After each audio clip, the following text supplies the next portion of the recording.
बिस्मिल्लाहिर्रहमानिर्रहीम। अज़ीज़ तलबा व तलबात अस्सलाम वालेकुम। क्लास 6 क्लास जहान उर्दू जो है वो आज हम कर रहे हैं और इसमें हम करेंगे आपकी नस्ल नंबर 6 हमदर्दी। हमदर्दी जो है ये इसमें शायर ने जो है वो दूसरों के दुख दर्द जो है वो समझाने के लिए लिखी गई है ये नस्ल जो है।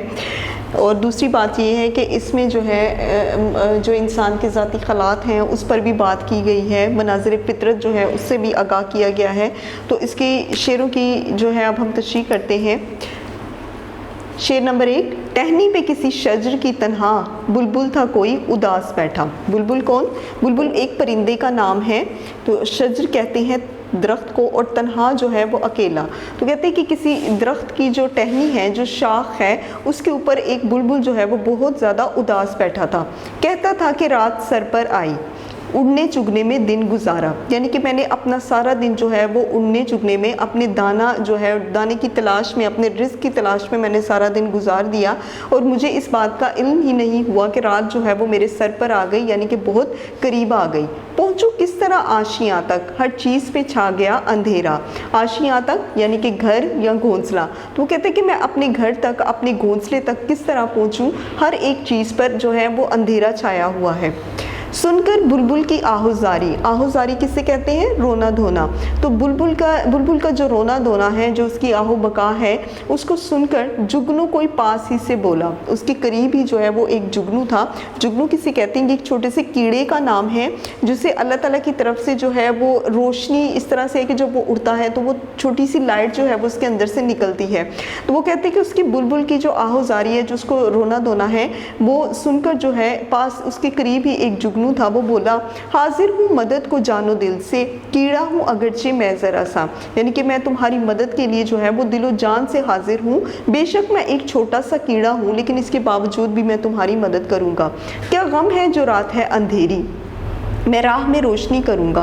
तुम्हें ये गम करने की कोई ज़रूरत नहीं कि रात जो है वो बहुत ज़्यादा अंधेरी है, यानी कि हर चीज़ पर जो है वो अंधेरा छाया हुआ है। मैं तुम्हारे साथ चलूँगा, तुम्हारे साथ उड़ूँगा और मैं रास्ते में रोशनी करूँगा, यानी कि मैं तुम्हें रास्ता दिखाऊँगा।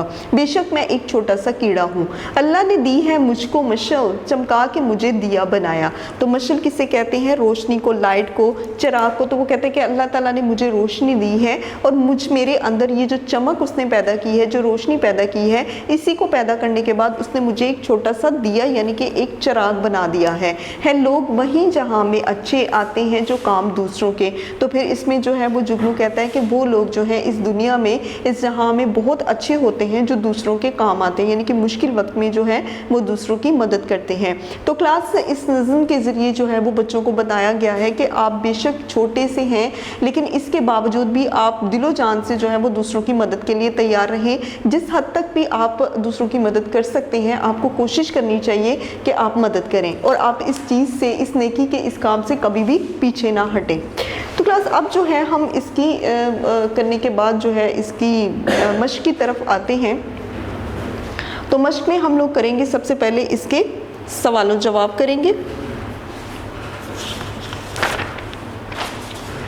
तो इसमें जो है हम लोग पहले मेंशन कर लेते हैं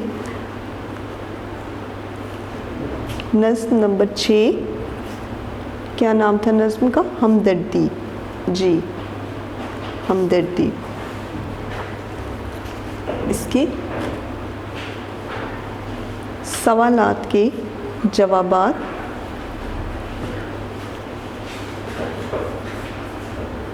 तहरीर कीजिए। सवाल नंबर 1, शायर ने नज़्म में किन दो जानदारों का जिक्र किया है? शायर ने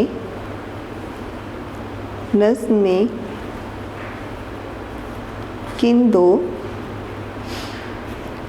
जानदारों का जिक्र किया है? इसका जवाब है शायर ने नज़्म में बुलबुल और जुगनू का जिक्र किया है। फिर नेक्स्ट क्वेश्चन हमारा, सवाल नंबर 2, जुगनू।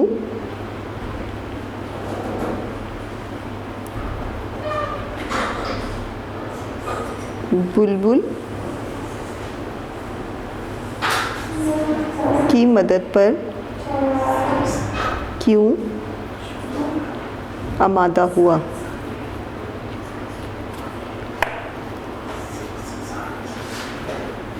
जुगनू बुलबुल की आहोजारी सुनकर मदद पर आमादा हुआ। सवाल नंबर 3,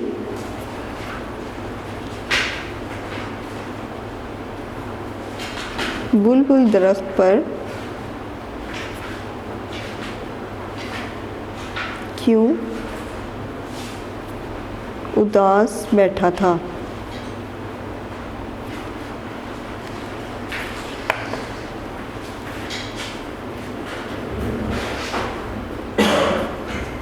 बुलबुल ने उड़ने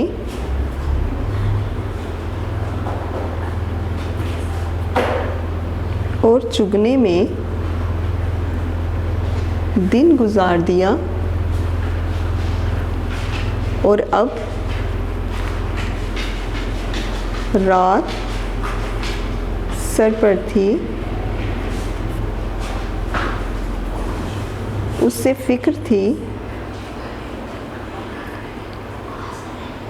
कि किस तरह वो अपने आशियाँ तक पहुँचेगा। जी, अब आते हैं हम सवाल नंबर 4 की तरफ। जुगनू राह में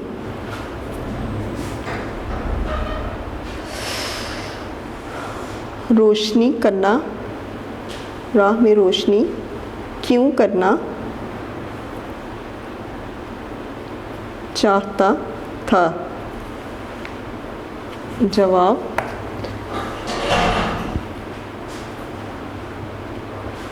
क्योंकि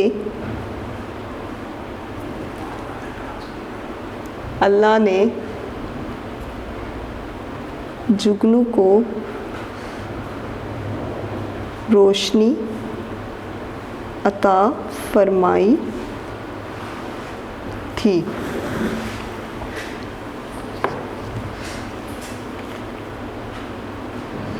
फिर उसके बाद है सवाल नंबर 5, कौन से लोग अच्छे हैं? कौन से लोग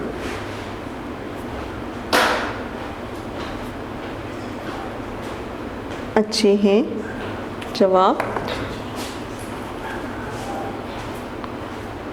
जो लोग दूसरों के काम आते हैं वो लोग अच्छे होते हैं। वो लोग अच्छे होते हैं। जी क्लास, तो ये आपके क्वेश्चंस जो हैं ये मुकम्मल हो चुके।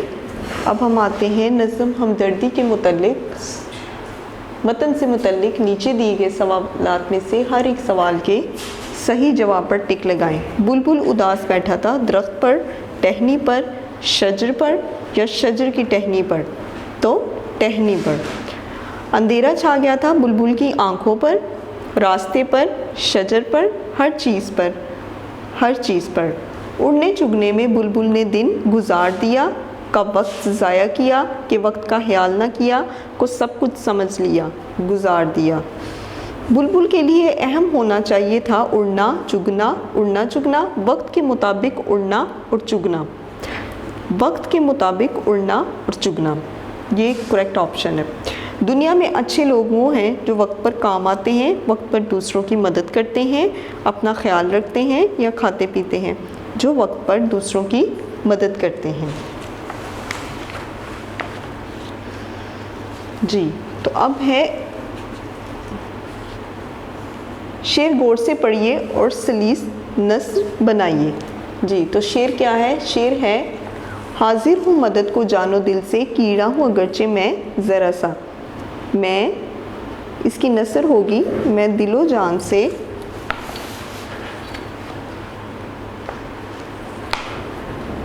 मैं दिलो जान से आपकी मदद करने के लिए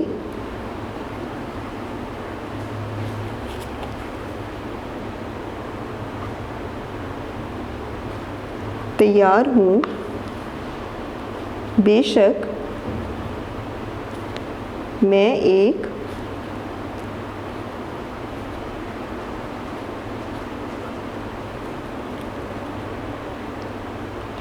छोटा सा कीड़ा हूँ। अब उसके बाद है इस नज़्म का उन्वान हमदर्दी क्यों रखा गया?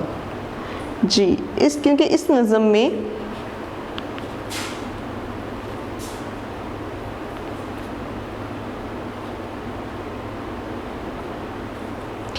जुगनू ने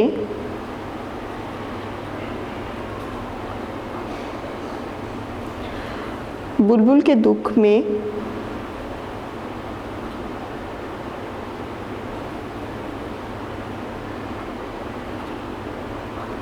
उसके साथ हमदर्दी की। नज़्म हमदर्दी को कहानी की सूरत में तहरीर कीजिए। एक दफ़ा का ज़िक्र है, इसको हम ऐसे लिख लेते हैं, कहानी की सूरत में लिखना है तो एक दफ़ा का ज़िक्र है कि एक बुलबुल सारा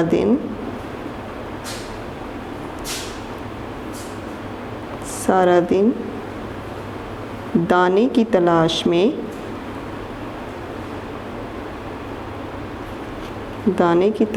में उड़ता रहा।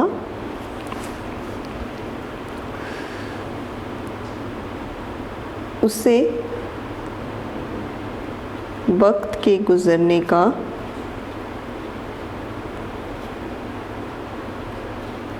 पता ही ना चला और रात हो गई। वो परेशान हुआ,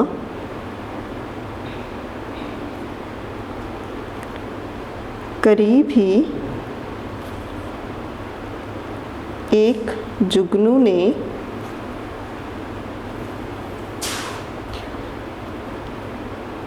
अपनी रोशनी की मदद से उसे घर पहुंचाया और उसकी मुसीबत में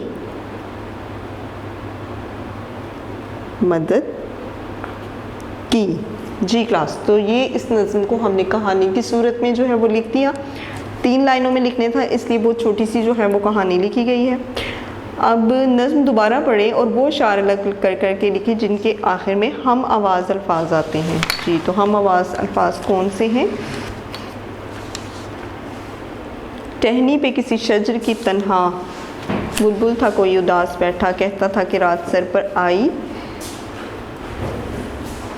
तो इसमें हम अल्फाज कौन से हैं? कहता था कि रात सर पर आई, उड़ने चुगने में दिन गुजारा, पहुँचूँ किस तरह आशियाँ तक, हर चीज़ पर छा गया अंधेरा।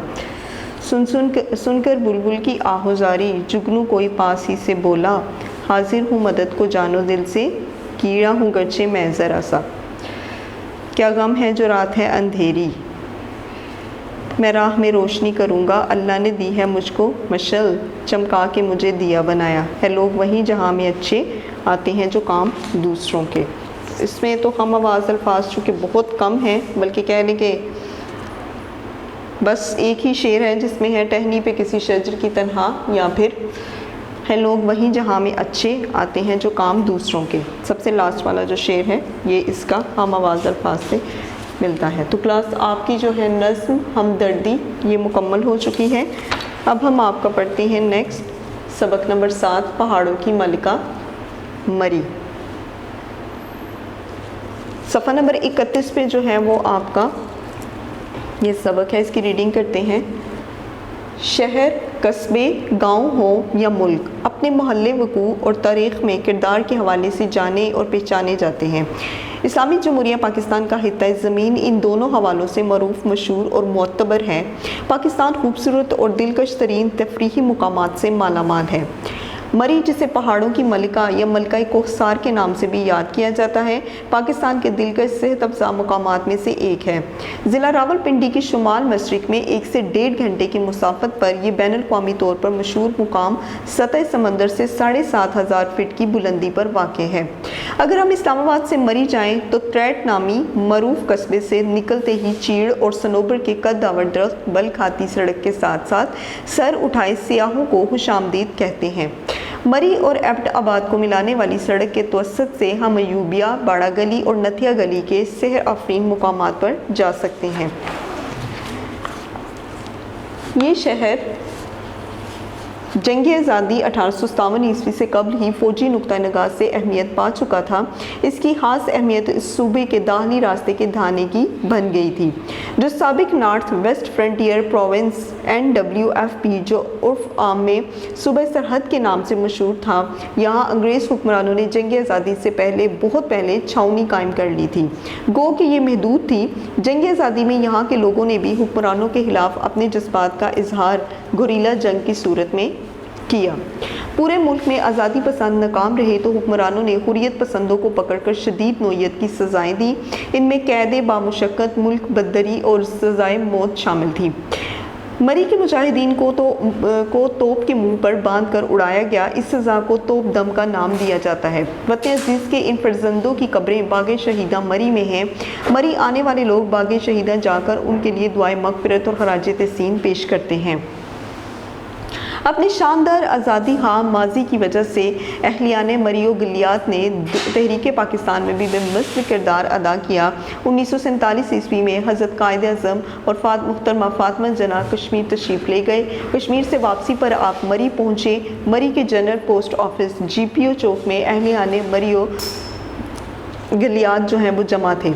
आपने उनसे खिताब किया। इस तरह मरी को ऐसा शहर बनने का शर्फ हासिल हुआ जहाँ कायद आज़म आए और खिताब किया। मरी बतौर से तबसा मुकाम भी मशहूर है। यहाँ मौसम गर्मा जो अप्रैल से शुरू होकर अक्टूबर के आखिर तक रहता है बहुत खुशगवार होता है। नवंबर से मार्च तक का मौसम सर्द और अक्सर औकात बेहद ठंडी हवाओं का हामिल होता है। रुई के गालों की तरह बर्फ़ पड़ती है और पूरा इलाका सफ़ेद चादर ओढ़ लेता है। ये मौसम इस कदर दिलकश होता है कि पूरे मुल्क से लोग जोक दर जोक मरी चले आते हैं। मरी का माल रोड GPO चौक से शुरू होता है। इसके इर्द गिर्द मरी आबाद है। माल रोड पर बहुत से होटल और दुकानें वाक़ हैं। बर्फ़बारी के मौसम में होटल मुकामी वगैरह मुकामी लोगों से भर जाता है। मुकामी और गैर मुकामी लोगों से ये बढ़ता है। कसीर मंजिला होटल और अलग अलग रहायशी इमारतें भी किराए पर मुयस्सर आती हैं। माल रोड पिंडी पॉइंट तक जाता है। मरी बज़ाते खुद तो दिलकश है ही, इसके गर्दो नवाह का इलाका भी खैरकुन है। न्यू मरी, अयूबिया, खानसपुर, बाड़ा गली, घड़ियाल कैंप और भूरबन हमें जादुई इलाका लगते हैं। ख़ास तौर पर न्यू मरी की केबल कार का सफ़र अपनी खूबसूरती के अजीब एहसास में मुब्तला कर देता है। बर्फ़बारी के मौसम में बर्फ़पोश मरी और गिरदो नवाह रात के वक्त बरकी कमकमों और फलक के टिमटिमाते तारों में बदल जाता है। ऐसे मौसम में मरी की सैर करने वाला खुद को तहद्दी नज़र फैले आसमान पर तैरता महसूस करता है, क्योंकि 7,500 फीट की बुलंदी और मुनकिस होती रोशनी एक नई दुनिया बना देती है। ये वो दुनिया है जो मुनफरिद भी है और हुर्रियत की अलामत भी, जो साबित करती है कि पहाड़ों की मलिका अपने हुस्न जमाल, सकाफ़ती विरसे और तारीख़ी अमीन है। जी क्लास, अब इसकी मश्क की तरफ आते हैं। मश्क में हैं सवालात के जो हैं जवाबात।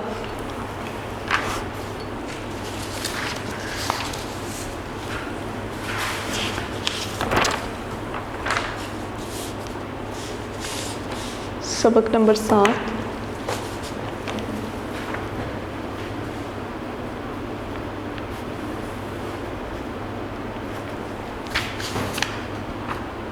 पहाड़ों की मलिका।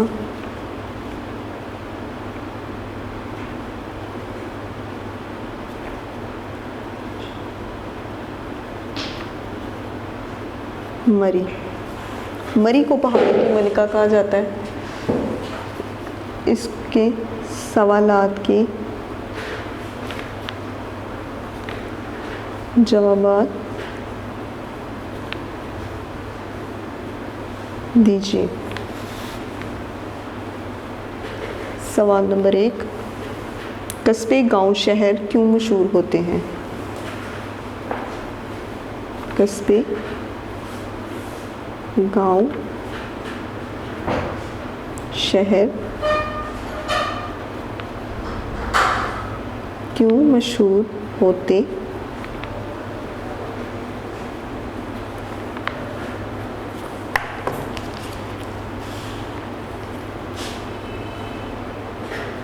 कस्बे, गांव और शहर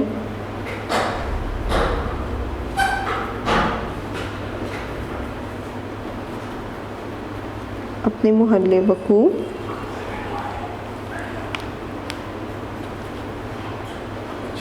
और तारीख़ में किरदार के हवाले से मशहूर होते हैं। जी। सवाल नंबर 2,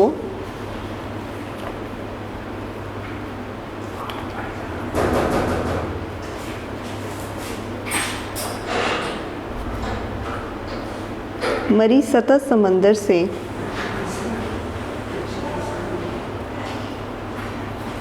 कितनी बुलंदी पर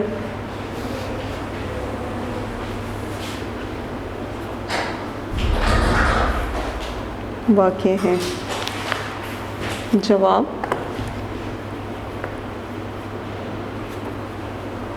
मरी सतह समंदर से 7,500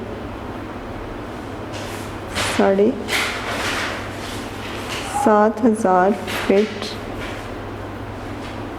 की बुलंदी पर वाक़ है। सवाल नंबर 3, मरी जाने के लिए कौन कौन से रास्ते इस्तेमाल होते हैं? मरी जाने के लिए कौन कौन से रास्ते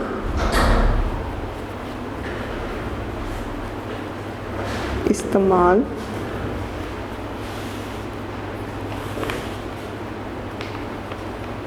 होते हैं?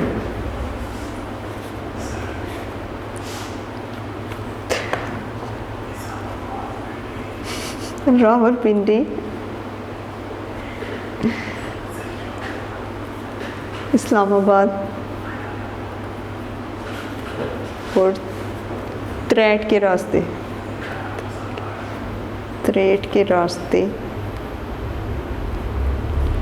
इस्तेमाल होते हैं।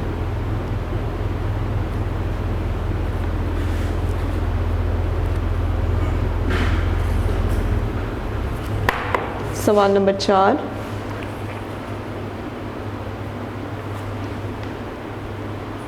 मरी के मशहूर मकामात कौन से हैं? मरी के मशहूर मकामात कौन से हैं? जवाब, बागे शहीदा,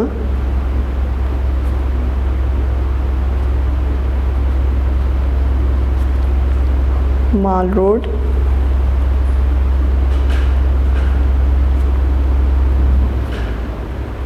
और जीपीओ चौक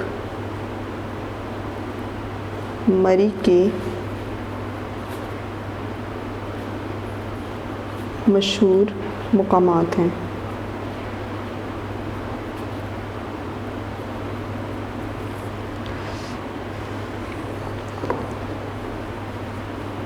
सवाल नंबर 5, बाग़ शहीदा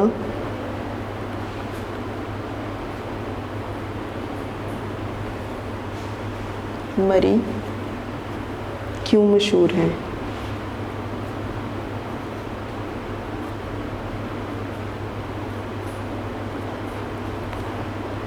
जवाब, बाग़ शहीदा मरी में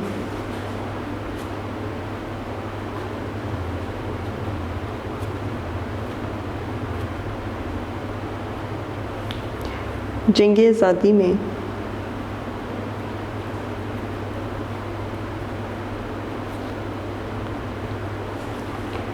शरीक वतन अज़ीज़ के फ़र्ज़ंदों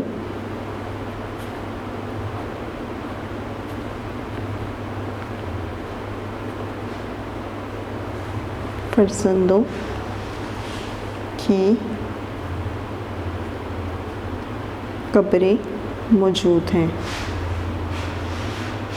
जी क्लास, तो ये आपके क्वेश्चंस जो हैं ये मुकम्मल हो गए हैं। अब हम आते हैं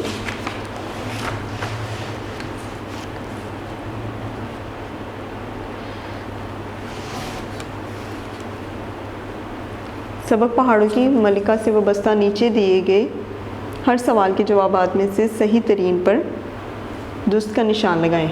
मरी रावलपिंडी की किस तरफ वाक़या है? शुमाल मशरिक या जनूब? तो ये शुमाल मशरिक। हम नथिया गली अयूबिया जा सकते हैं मरी इस्लामाबाद रोड से, मरी रावलपिंडी रोड से, इस्लामाबाद पिंडी रोड से, या फिर मरी एबटाबाद रोड से। मरी एबटाबाद रोड से। कायद-ए-आज़म ने मरी में खिताब किया 1946 ईस्वी में, 1947 ईस्वी में, 1937 ईस्वी में या 1948 ईस्वी में? तो ये कायद-ए-आज़म ने 1947 ईस्वी में किया। मरी का बाग़ शहीदा मशहूर है शहीदों की वजह से, तारीख़ हुर्रियत की वजह से, माल रोड पर वाक़ होने की वजह से, या फिर जंग आज़ादी में किरदार की वजह से? तो ये है शहीदों की वजह से। जी, अब बाग़ शहीदा का पैराग्राफ दोबारा पढ़ें और बताएं कि अंग्रेज़ों ने वहाँ छावनी क्यों बनाई। इसका जवाब है, ये शहर जंग आज़ादी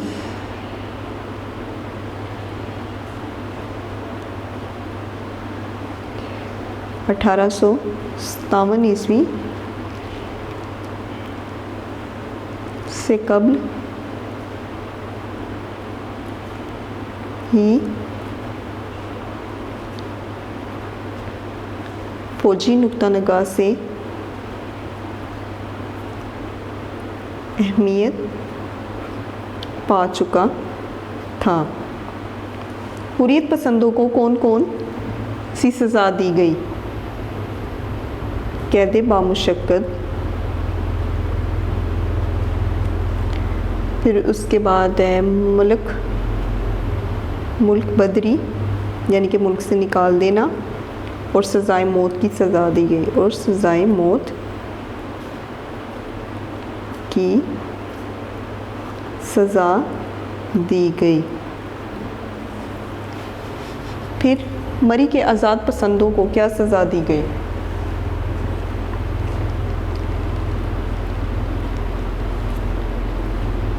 मरी के मुजाहिदीन को तोप के मुंह पर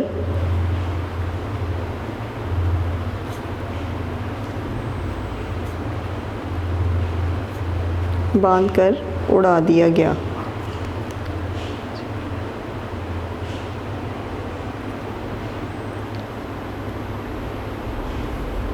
उड़ा दिया गया। मरी की सैर करने वाले बाग़ शहीदा क्यों जाते हैं? दुआए मग़फ़िरत,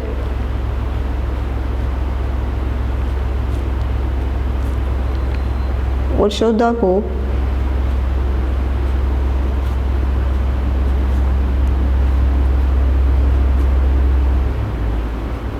हराजे तहसीन पेश करने जाते हैं।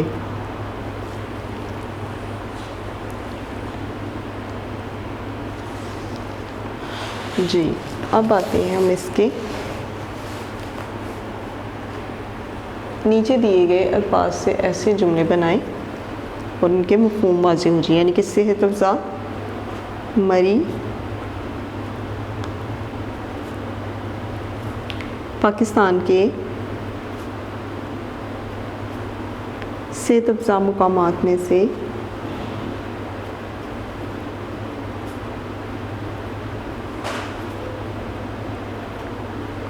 एक है। सहर आफरीन, मैंने मरी के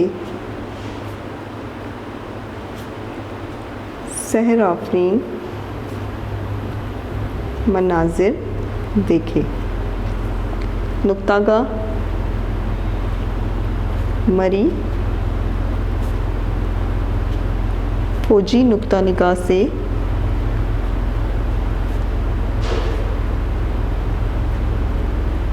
अहमियत रखता है।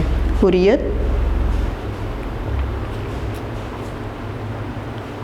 मरी में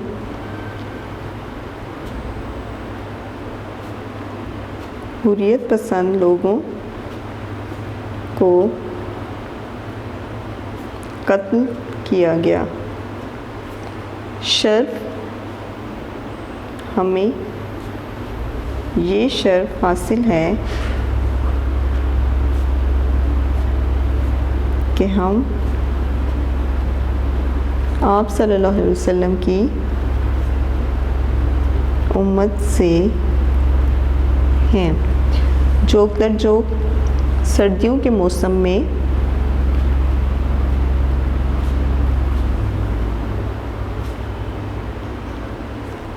लोग जोक दर जोक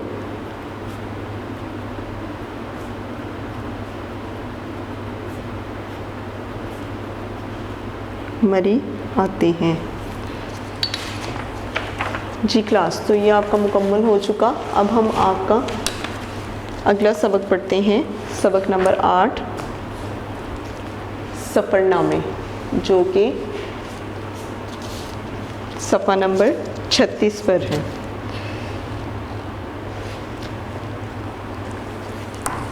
आजकल की दुनिया 19वीं और 20वीं सदी की साइंसी तरक्की की वजह से एक गांव बन चुकी है। सालों का सफ़र महीनों नहीं दिनों में तय होता है। यानी कि जो सफ़र हम सालों करते थे वो सालों के बजाय महीनों में तय होने लगा। मालूमात जिनके लिए तालिब इल्म सैकड़ों हज़ारों मील का फासला पैदल, घोड़ों, काफिलों और बहरी कश्तियों के ज़रिए से तय करते थे, अब महज मिनटों में आपके हाथ आ जाती हैं।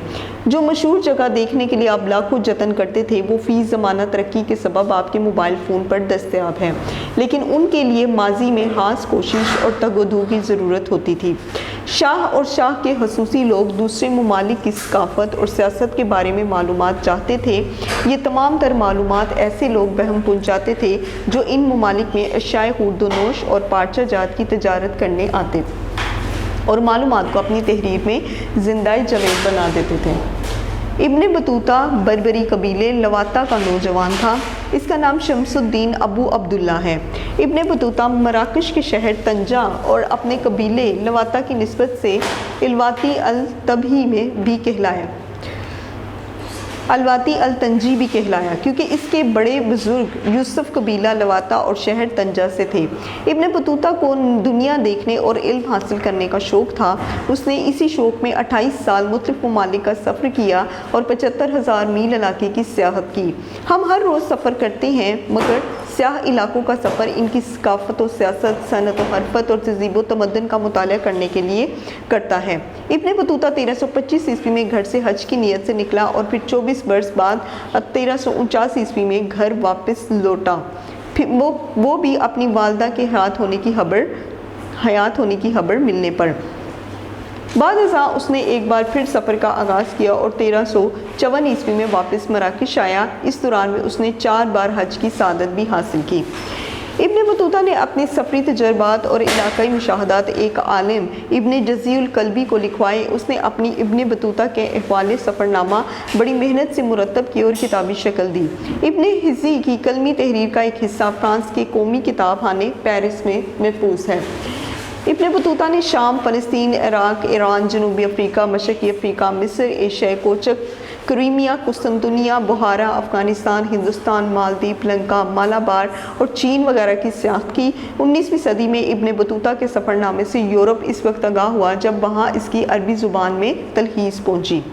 तलहीस यानी कि इसकी जो है इसका मरकज़ी ख्याल और इसका खुलासा जो है वो पहुंचा। इब्ने बतूता के सफ़रनामे का असल मकसद हसूल इल्म था, यानी कि इल्म हासिल करना। उन दिनों रिवाज था कि जो लोग हज की नीयत से निकलते वो मुख्तलिफ इलाकों की ना सिर्फ सियाहत करते बल्कि वहाँ के मरूफ व मशहूर उलमा से भी फैज़याब होते, यानी कि उनसे नफ़ा पाते। इब्ने बतूता ने मुसलमान उलमा और सूफिया से इल्म मार्फत पाई। वहाँ वो इस्लामी कानून और फ़िक़्ह पर दस्तरस और अबूर रखता था। उसे सियाहत के दौरान 3 बार काजी का ओहदा मिला, पहली बार काफले में, दूसरी बार हिंदुस्तान में और तीसरी बार मालदीव में। ये बात यकीनी है कि वो मराकश ही में रहता तो भी इस इल्म की बदौलत नामवर रहता। इब्ने बतूता को दूसरे ममालिक के सियासी और मुआशरती हालात और हुक्मरानों के हकामों में खास दिलचस्पी थी। वो दौरान सियाहत जिस मुल्क में भी गया अपनी खुदादाद सलाहियतों से तहाइफ व वज़ाइफ से नवाजा गया। इन तहाइफ और वज़ाइफ से वो सफ़र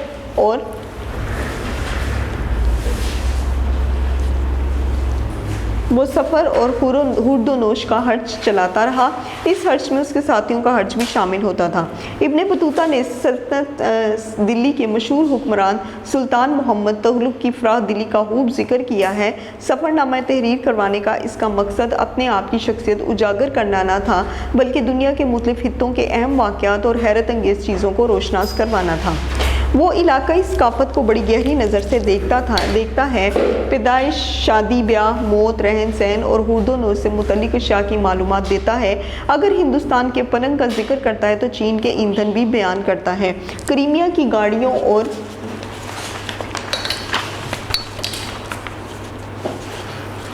कीड़े मकोड़ों से शनासाई देता है। तो मालदीव के नारियल का जिक्र नहीं भूलता। वो जनूबी अरब, हिंदुस्तान और मालदीव के अनाज, फल और दरख्त बड़ी वजाहत से बयान करता है। मुख्तलिफ इलाकों के बारे में मालूमात हमें सिर्फ उसके सफ़रनामे से ही मिलती हैं। उसने इलाकाई सकाफ़त के हक़ाइक़ बड़ी मेहनत से इकट्ठे किए। इस सिलसिले में जिस लगन यानी कि शौक़ से मेहनत और यकसुई का मुजाहरा किया वो इसी का हासा है। वो चाहता था कि लोग बैनुल अक़वामी सकाफ़त को बेहतर तौर पर जान सकें और उनके दिल में अल्लाह ताला की कुदरत और बड़ाई का एहसास पैदा हो। इब्ने बतूता के सफ़रनामे से कौमों के बारे में आदात व अतवार, जुग़राफ़ी ज़रूरियात और सियासत व तहज़ीब का हासा इल्म हो जाता है, जो उसके सफ़रनामे का मकसद ऊला है। इब्ने बतूता अपने इस मकसद के असूल में इस हद तक कामयाब है कि दुनिया के अदबी इल्म में मुद्दतों याद और कारआमद समझा जाएगा। जी क्लास, तो अब हम आते हैं इसकी मश्क की तरफ।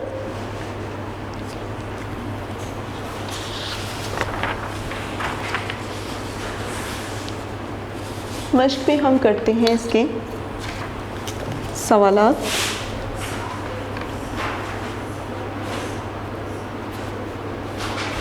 सबर नंबर 8, सफ़रनामे।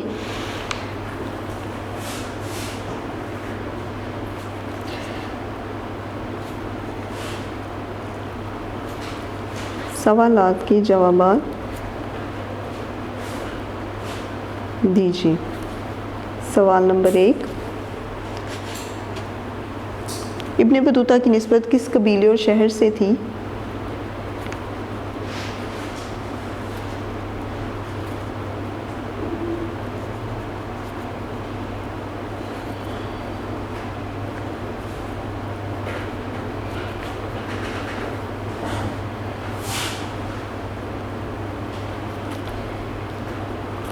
जवाब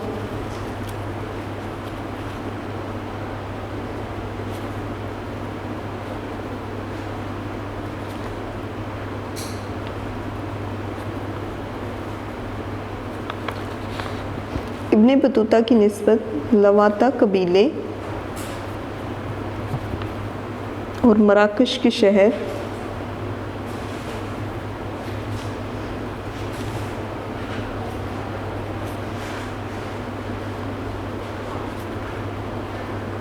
तंजा से थी। सवाल नंबर 2,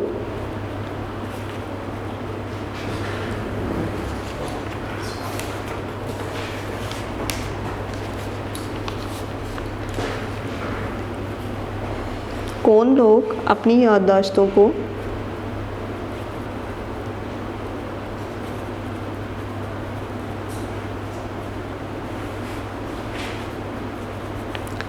जिंदा जावेद बना देते हैं?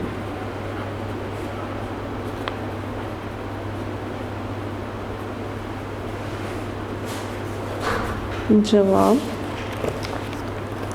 अशाय हुडनो नोश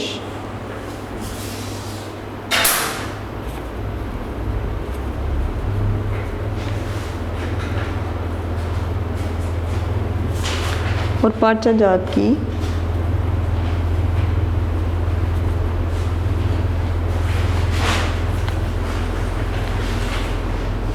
तजारत करने वाले अपनी याददाश्तों को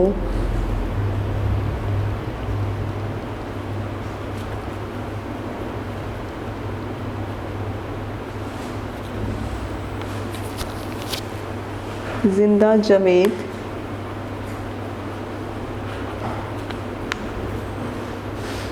बना देते हैं।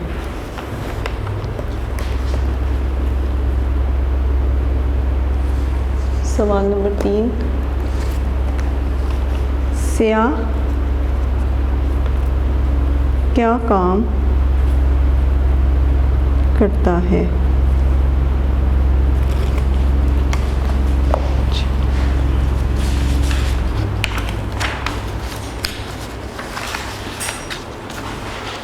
स्याह इलाकों का सफ़र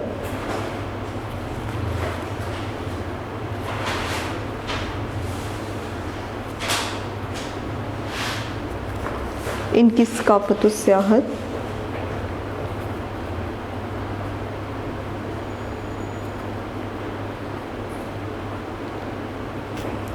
सनत व हरफत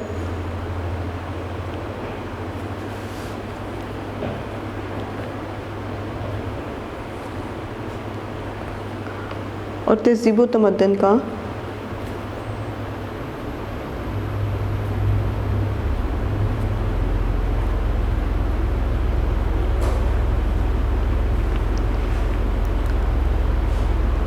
का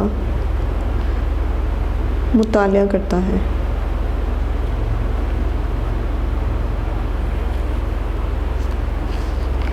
सवाल नंबर 4,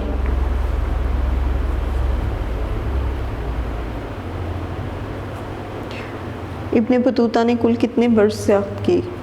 इब्ने बतूता ने कुल कितने बर्स सियाहत की?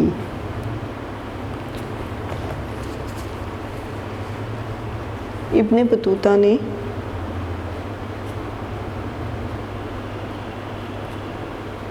28 बर्स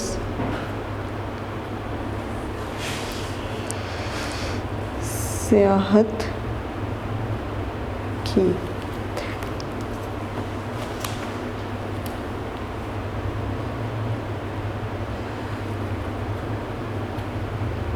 फिर उसके बाद सवाल नंबर 5, इब्ने बतूता के सफ़रनामे का क्या मकसद है?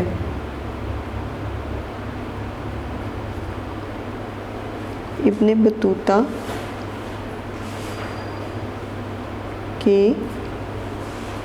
सफ़रनामे का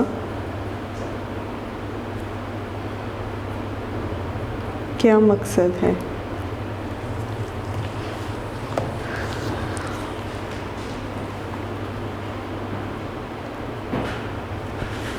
इब्ने बतूता के सफ़रनामे का मकसद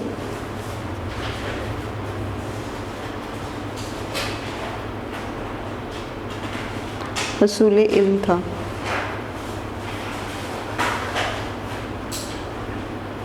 तो ये क्लासेस के क्वेश्चंस जो हैं ये मुकम्मल हो चुके हैं। अब हम आते हैं इसके सवाल नंबर 2 की तरफ। सबक सफ़रनामे के मतन से मुतालिक नीचे दिए गए हर सवाल के जवाबात में से सही जवाब पर टिक का निशान लगाइए। इब्ने बतूता ने कुल कितने मील सियाहत की? 70,000 मील, 72,000 मील, 75,000 मील या फिर 75,000 मील से ज़ायद। तो ये था 75,000 मील। दौरान सियाहत इब्न बतूता ने हज की सादत हासिल की 2 बार, 3 बार, 4 बार या फिर 1 बार, 4 बार। इस्लामी कानून व फ़िक़्ह पर अबूर की वजह से इब्न बतूता काजी रहा 1 बार, 2 बार, 3 बार या फिर 4 बार, 3 बार। सफ़रनामे में पलंग नामी ज़रूरी चीज़ किस इलाके के हवाले से आई थी? मालदीव, चीन, हिंदुस्तान या क्रीमिया? हिंदुस्तान। इब्न बतूता ने किस इलाके के अनाज, फल और दरख्त बड़ी वजाहत से बयान किए? मालदीव और हिंदुस्तान के, चीन और हिंदुस्तान के, ईरान और हिंदुस्तान के और मिस्र और शाम के। तो इसमें है मालदीव और हिंदुस्तान के। सवाल नंबर 3, इब्न बतूता ने जिन ममालिक की सयाहत की उनकी फहरिस्त बनाए। तो शाम, फ़लस्तीन, इराक, ईरान, जनूबी अफ्रीका,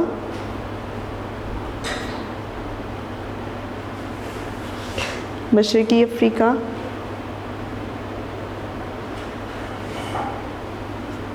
मिस्र, क्रीमिया, कुस्तुनतुनिया,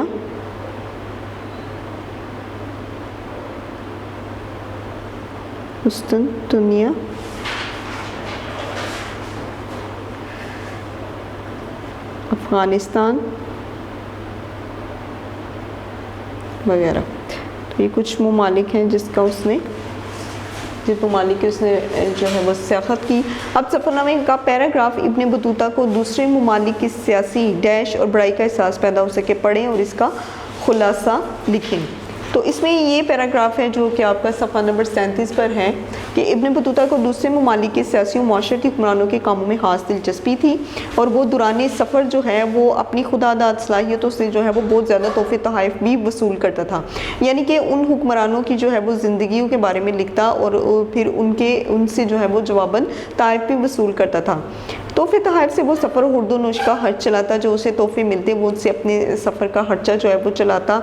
इब्न बतूता ने सल्तनत दिल्ली के मशहूर हुक्मरान सुल्तान मोहम्मद तुगलक की फ़राग़ दिली यानी कि उसके खुले दिल का बड़ी खूबी से जिक्र किया। सफ़रनामा तहरीर करवाने का मकसद असल में अपनी शख्सियत को उजागर करना नहीं होता, उसमें ये जो है उसमें हम रोशनास करवाते हैं उस मुल्क की या उस इलाके की जो है जहाँ पर उसकी तहज़ीब व तमद्दुन, मसलन पैदाइश, शादी ब्याह, मौत, फिर उसके अलावा दूसरी जितनी भी चीज़ें होती हैं उनके बारे में मालूमात फ्राहम की जाती है। वो कहते हैं कि अगर उसने हिंदुस्तान के पलंग का यानी कि जो बेड है अगर उसका जिक्र किया, पलंग का जिक्र किया, तो उसने चीन के ईंधन का को भी बयान किया, क्रीमिया की गाड़ियों और डैश के क्रीमिया की गाड़ियों और कीड़े मकोड़ों से शनासाई देता है। यानी कि क्रीमिया ये एक मुल्क का नाम है, तो वो कहते हैं कि वहाँ की गाड़ियों और वहाँ के जो कीड़े मकोड़े हैं उनके बारे में भी जो है वो बताता है। और मालदीव के नारियल का जिक्र वो हरगिज़ नहीं बोलता। यानी कि ये जो बहुत से ममालिक हैं जिनकी ख़ास खूबियाँ हैं उन सबको वो जो है इब्न बतूता उनका जिक्र करता है। वो जनूबी हिंदुस्तान, अरब हिंदुस्तान और मालदीव के अनाज, फल और इन सारी चीज़ों को बड़ी वजाहत से बयान करता है। मुख्तलिफ़ इलाकों के बारे में मालूमात हमें इसी सफ़रनामे से मिलती है। उस इलाके की इलाकाई सकाफ़त जो है वो इकट्ठी की जाती है और इन सब को जो है इब्न बतूता ने इंतहाई लगन, मेहनत और शौक़ के साथ जो है वो वाज़े किया। अब हम आते हैं सवाल नंबर 5 की तरफ के सबब सफ़रनामे के आखिरी पैराग्राफ में इब्न बतूता को क्या हराज तहसीन पेश किया गया।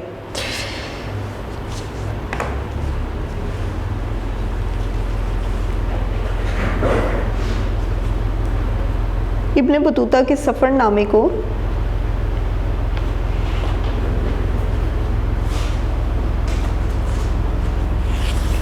दुनिया के अदबी इल्म में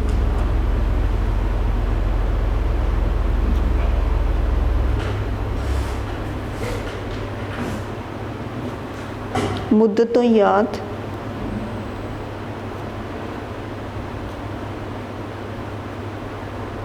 और कारामत समझा जाता है। सफ़रनामा की क्या अहमियत है? सफ़रनामा की बहुत अहमियत है क्योंकि इससे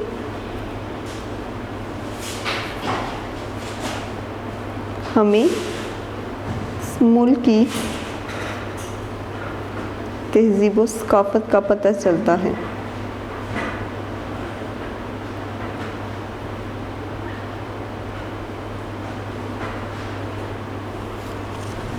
जी क्लास, तो ये था आपका सबक नंबर 8 सफ़रनामा। अब हम करते हैं सबक नंबर 9 साइंस का करिश्मा। इसकी पढ़ाई करते हैं। मौजूदा इंसानी तारीख़ अपने बारे में इजहार पत्थर के दौर से शुरू करती है। अपने बारे में इजहार जो है वो पत्थर के दौर से मुराद के बहुत पुराना जो दौर है, पत्थरों का दौर, जब पत्थर की रगड़ से इंसान जो है वो आग जलाता था और कपड़ों की जगह जो है वो पत्ते पहनकर अपने लिबास का इस्तेमाल करता था। इसके बकौल इंसान अपने आप को जंगली पौधों के पत्तों से ढांपता था। एक दिन उसने देखा कि पत्थरों के आपस में रगड़ खाने से शरारा फूटता है। इस इल्म ने उसे आग ईजाद करने का तरीका सिखा दिया। अब इंसान जो ही नई नई मालूमात पाता है, यानी कि जो ही नया नया वो कुछ सीखता है, उन्हें ज़िंदगी में आसानी पैदा करने वाली नई चीज़ बनाने में सर्व करने लगता है। इंसानी ज़िंदगी में सहूलत का हसूल तरक्की कहलाता है। हम कह सकते हैं कि जिन शौरी तरीक़ों से, शौरी तरीके यानी कि जो आगाही के जानने वाले तरीके हैं, उनसे अपने हम जिनसों के लिए आराम और राहत और सहूलत का अशिया बनाता है, उसे साइंस कहते हैं। आज का इंसान अपनी शौरी कोशिशों से ज़मीन और समंदर की गहराइयों और आसमान की वुसअतों तक रसाई पा रहा है। रसाई मतलब पहुंच रहा है। उसे पुरानी मुख्तलिफ बीमारियों पर करीब करीब काबू हासिल हो गया है। ज़मीन के सीने से नित नई फसल हासिल कर रहा है। राब्तों के पुराने तरीक़ों की जगह इन तरीक़ों को अपना चुका है जो अब सफ़र को मतरूक अमल बना देंगे। लेकिन फ़िलहाल अगर एक इंसान दूसरे इंसान से बिलमुशाफ़ा मिलना चाहे तो उससे बहरी, हवाई या ज़मीनी सफ़र करना होता है। इन ज़राए आमदरफ्त में फ़ी ज़माना हवाई सफ़र तेज़ तरीन माना जाता है। हवाई सफ़र यानी कि हवाई जहाज़ के जो सफ़र को है वो तेज़ तरीन माना जाता है। इंसान ने हवा में उड़ने का ख्वाब देखा और फिर उसके असूल के लिए शौरी कोशिश करके उड़न कठोला यानी हवाई जहाज़ बना लिया। अभी तक ज़मीन यानी खुश्की का सफ़र इस कदर तेज़ी से मुमकिन नहीं है। भला खुश्की यानी ज़मीनी सफ़र कैसे हो सकता है? इंसान खुश्की यानी ज़मीन पर पैदल, जानवरों, गाड़ियों और रेलगाड़ियों से सफ़र करता है। तेज़ दौड़ने में हमने घोड़े को सबसे आगे पाया, इसीलिए जब पहिया ईजाद किया तो बैल जोतने के बाद घोड़े से काम लिया। इसके खींचने और भागने की ताकत को हॉर्स पावर का नाम दिया गया। मशीनी इंजन ने तरक्की की तो भाप यानी स्टीम ने घोड़े की जगह ले ली। अब गाड़ियां सैकड़ों किलोमीटर फी घंटा की रफ्तार से भागती हैं। इन गाड़ियों में एक गाड़ी रेलगाड़ी है जो आने वाले वक्त में तेज़ तरीन ज़मीनी आला होगी, जिसके ज़रिए से इंसान बेहद कलील वक्त में ज़मीनी सफ़र तय कर सकेगा। 1790 ईस्वी की बात है तो दुनिया तवानाई और ताकत की तलाश में बहुत से ज़राए ढूंढ रही थी। इन ज़राए में इस वक्त कोयला बहुत बड़ा वसीला समझा जाता था। यूरोप इस ताकत के ज़रिए को हासिल करने के लिए पहाड़ खोद रहा था। कोयले को कान से निकालना जुए शेर लाने के बराबर था। उन्होंने इसका हल ये सोचा कि लोहे की एक पटरी बिछाकर उस पर घोड़ा गाड़ी के दोनों पहियों को घोड़ों की मदद से चलाया जाए। घोड़ा गाड़ी से कोयला कान से बाहर निकालना बहुत आसान हो गया, मगर इस तरह की घोड़ा ट्रेन बहुत कम वजन उठा सकती थी। ये तजुर्बा बरतानिया में हुआ। इस मुश्किल को हल करने की शौरी कोशिश के नतीजे में 1804 ईस्वी में भाप यानी स्टीम से चलने वाला इंजन सामने आया। लफ्ज़ इंजन का एक मफ़हूम ताकत का सरचश्मा है। इस स्टीम इंजन की ताकत से सिर्फ 20 टन वज़न खींचा जा सकता था। उसके बाद जॉर्ज स्टीफनसन ने ताकतवर स्टीम इंजन मुतारिफ करवाया, जिससे सिर्फ माल बर्दारी का काम लिया जाता रहा। फिर 1830 ईस्वी में लिवरपूल से मैनचेस्टर तक रेल की पटरी बिछाई गई और इस पहली मुसाफिर गाड़ी से लोग दोनों शहरों में आने लगे। इस तरक्की से रियासत हाय मुत्तहिदा अमेरिका 1833 ईस्वी में, बेल्जियम और जर्मनी 1835 ईस्वी में, कनाडा 1836 ईस्वी, फ्रांस 1837 ईस्वी और हॉलैंड और इटली ने 1839 ईस्वी में इस्तिफादा किया यानी कि फ़ायदा हासिल किया। और फिर रेलवे का इंजन मुतअद्दिद बोगियां लेकर पटरी पर दौड़ने लगा। मुत्तहिदा हिंदुस्तान में 1845 ईस्वी में रेलगाड़ी का तारुफी साल है। इस साल तजर्बाती तौर पर 3 रेलगाड़ियाँ चलाई गईं। 1861 ईस्वी में कराची से कोटरी तक रेलगाड़ी फ्राटे बढ़ने लगी। 1862 ईस्वी में लाहौर और अमृतसर के दरमियान रेलवे इंजन सीटी बजाते भागना शुरू हुए। सिर्फ 3 साल के अंदर अंदर मुल्तान और लाहौर से रेलगाड़ी मुसाफिरों को महीनों का सफ़र दिनों में मुकम्मल करवाने लगी। ये साल 1865 ईस्वी था। यही नहीं, दरिया सिंध के समंदर ऐसे पानी पर पुल बनने पर रेलवे ट्रेन 1879 ईस्वी में पंजाब और सिंध को हम आगोश करने में कामयाब हो गई। ये सब भाप से चलने वाले इंजन थे।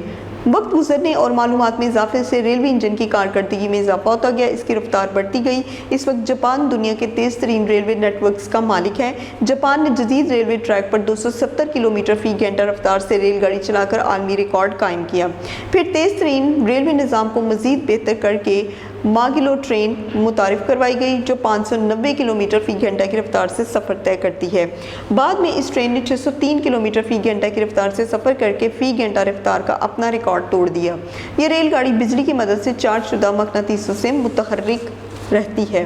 यूरोप में दूसरी तेज़ तरीन रेलगाड़ी का आगाज़ फ्रांस के पास है। इसकी रफ्तार 123 किलोमीटर फ़ी घंटा है। यूरोप में जर्मनी हाई स्पीड ट्रेनों का मरकज़ माना जाता है। मैग्नेटिक टेक्नोलॉजी से चलने वाली इसकी ट्रेनें 500 किलोमीटर फ़ी घंटा की रफ्तार से सफ़र तय करने की सलाहियत रखती हैं। इस तरह दुनिया भर में तेज़ तरीन रेलवे निज़ाम इसे धूम कहते हैं। चीन भी इस निज़ाम को वुसअत और तरक्की दे रहा है। रूस भी सफ़र करके इस मुकाबले में पीछे नहीं है। इसकी ट्रेन मॉस्को से सेंट पीटर्सबर्ग तक का 8 घंटे का फासला अब 3 घंटे में तय कर रही है। अगर इंसानी जद्दोजहद और इल्म इस तरह फ़रोग पाते भी रहे तो वो दिन दूर नहीं जब इंसान फ़िज़ा में उड़ने वाले ख्वाब की तरह आवाज़ की रफ्तार से तेज़ चलने वाली रेलगाड़ियों में भी सफ़र कर सकेगा। महू हैरत हूँ कि दुनिया कहाँ से क्या हो जाएगी, क्या से क्या हो जाएगी जी। तो अब हम आते हैं इसके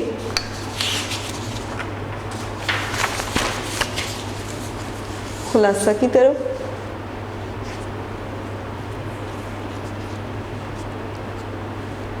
साइंस का करिश्मा।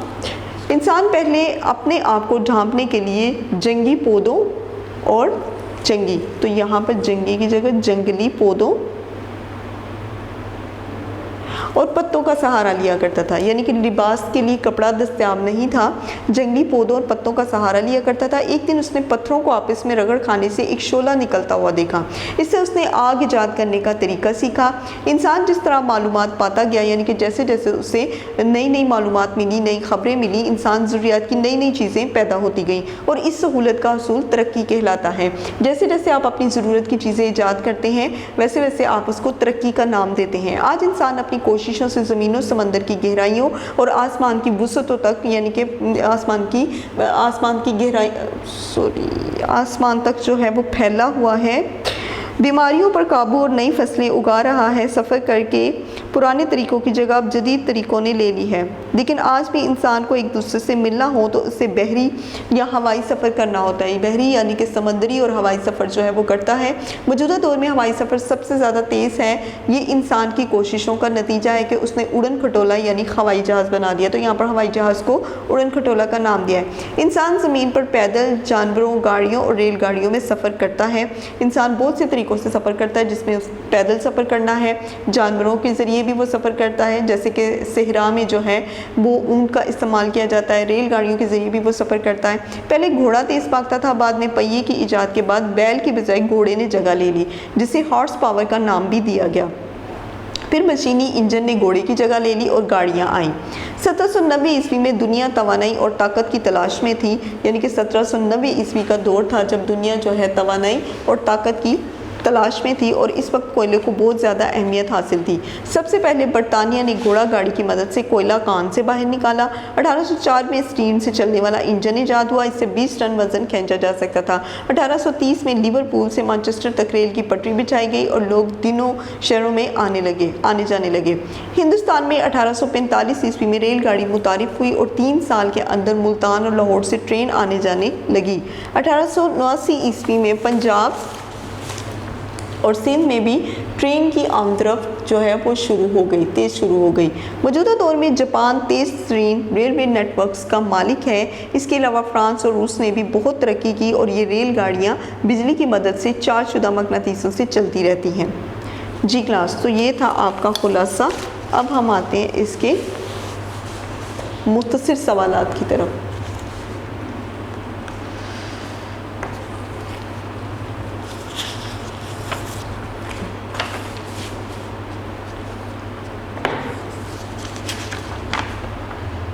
साइंस का करिश्मा, आपका सबक नंबर 9।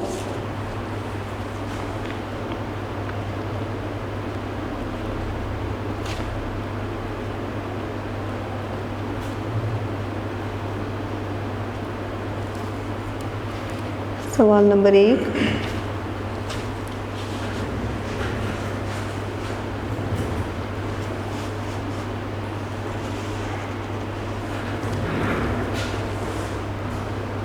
तरक्की का क्या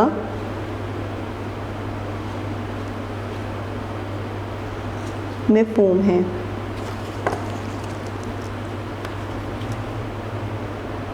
इंसानी ज़िंदगी में सहूलत का हुसूल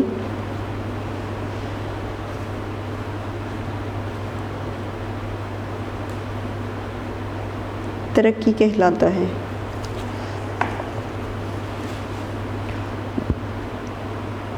साइंस किसे कहते हैं?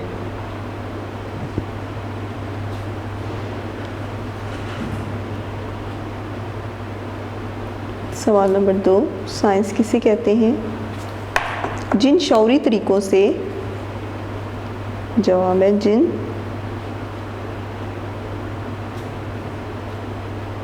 शौरी तरीक़ों से इंसान अपने हम जिन्सों के लिए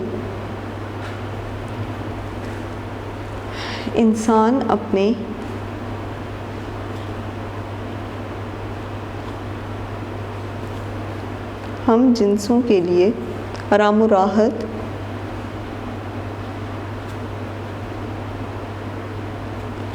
और सहूलत गर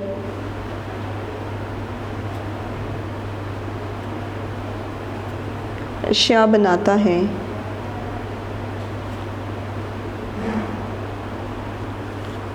उसे साइंस कहते हैं।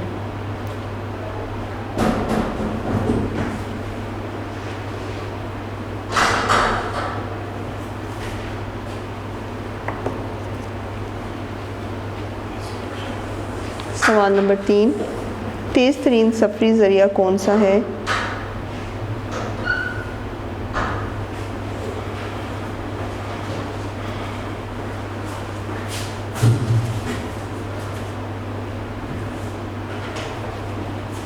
जवाब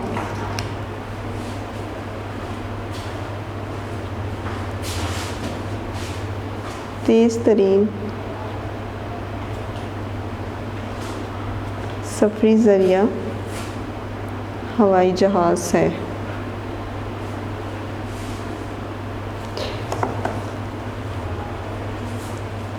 सवाल नंबर 4, इंसान ज़मीनी सफ़र किस तरह तय करता है?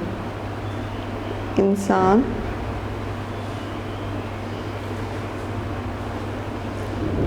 ज़मीनी सफ़र किस तरह तय करता है? इंसान ज़मीनी सफ़र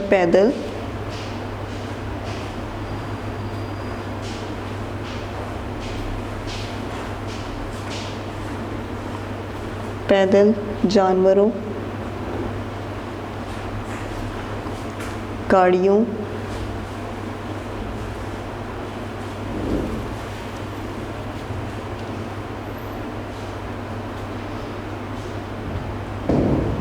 और रेलगाड़ियों से करता है।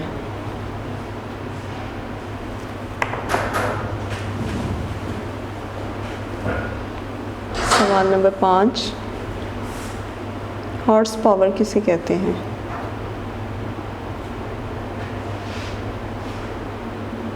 हॉर्स पावर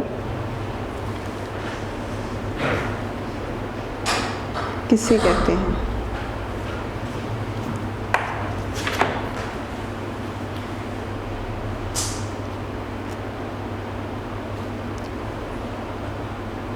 जब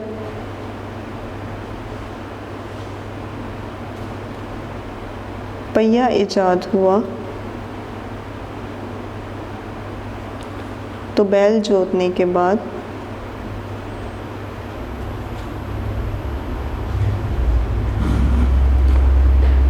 घोड़े से काम लिया गया। इसके खींचने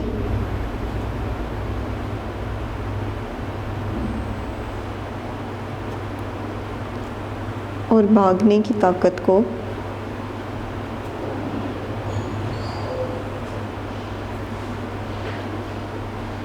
हॉर्स पावर कहते हैं। वीडियो पसंद आई तो लाइक करें, अपनी राय कमेंट करें। ऐसे ही मजीद वीडियोस के लिए हमारा चैनल सब्सक्राइब करें और बेल का आइकन दबाएं ताकि आपको हर वीडियो का नोटिफिकेशन मिलता रहे।